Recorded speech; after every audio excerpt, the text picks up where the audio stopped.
তো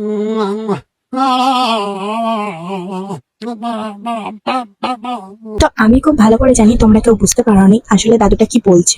আমি কিছুটা বলছি। ব্যাপারটা হয়েছে কি, দাদু রাতের বেলা ঘুমাচ্ছিল।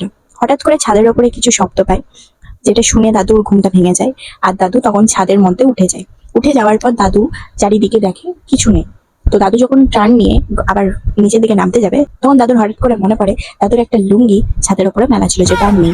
তো দাদু তন্ন তন্ন করে লুঙ্গিটা খুঁজতে থাকে, ভাবছে হাওয়ায় হয়তো উড়িয়ে টুড়িয়ে নিয়ে চলে গেছে। দাদু তন্ন তন্ন করে খুঁজতে থাকে, দাদু লুঙ্গি পায় না।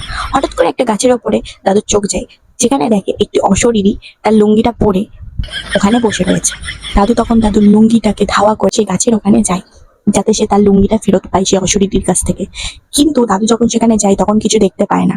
হঠাৎ করে দেখে তার লুঙ্গির একটি ছেঁড়া অংশ সেই বাড়িটার মধ্যে পড়ে রয়েছে, কিন্তু অশরীরীর নেই, আর লুঙ্গির বাকি অংশটিও নেই।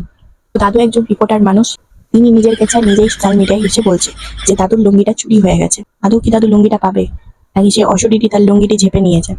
আদৌ লুঙ্গিটার দাম কত ছিল?